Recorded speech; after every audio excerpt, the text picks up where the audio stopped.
So here's kind of a view of the new tiny house. Everyone asks, these curtains are, yes, going away because you have your burner right next to the curtain. So I'm surprised there's not a singe mark there.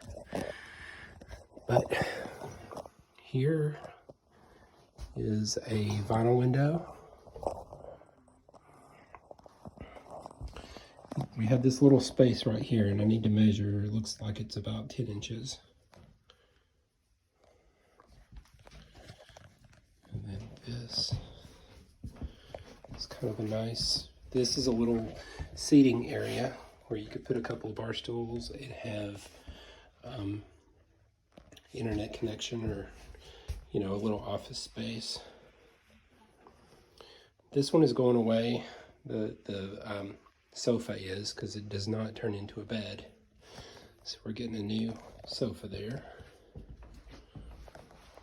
We're a little topsy-turvy here because it's not completely set up yet. It was just brought in and dropped. But so we have a composting toilet there that's probably going away. We have this nice kind of corner shower. We'll have to figure out the right way to set that up. And a little vanity, which we'll put a little guy there. Here's the back door. There's Mom talking on the phone. So that's like a slow view of the living area. The major attraction of this place is, instead of having the loft, it doesn't have the tall ceilings. I mean, they're still pretty tall. In here, I would say they're about 10 foot ceiling here, and probably 8 over there. So we go up these 3 steps. Need to do a little cap right there. And then this is the bedroom. The bedroom has a Murphy bed. That's the little closet.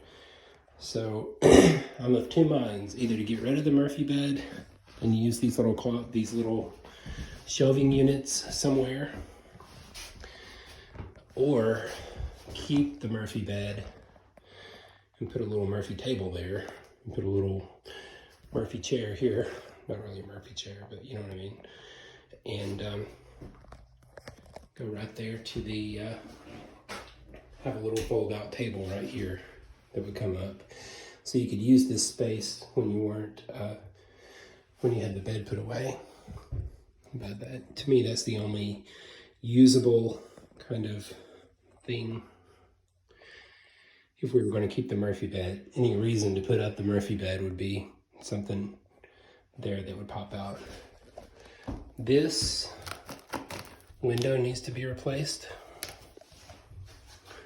And this little window also has some softness and lets in some heat. So I think we need to, that one's pretty solid though. May just need some caulking and some fix.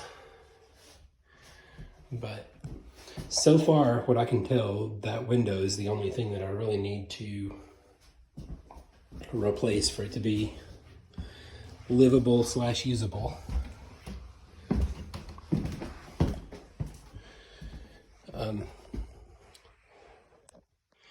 The thoughts on this, Carrie had a good idea about trying to figure a way to scoot all this down where there wasn't that space down there, and maybe replacing this with something that's a little more user-friendly for a camper. And then also this little, if we do that, then we could replace this. Some of this could be a different size, and maybe put a small refrigerator there, or trim this and scoot it down a little bit and put a bigger refrigerator than this, but something small. So I kind of imagine that this would be a great, make it like a park ranger place, where it feels like, out in the woods, because it will be over next to the pond. Ideally, we put it over kind of through that window at the end of the spillway, like the little dike area, for lack of a better term. I don't know what the right name for that little hill is, but that's kind of what we're thinking. Just make this really a rustic feel, because the other one's more like a classy feel, and I'm thinking this would be fun to have like Smokey Bear and National Park Service kind of theme.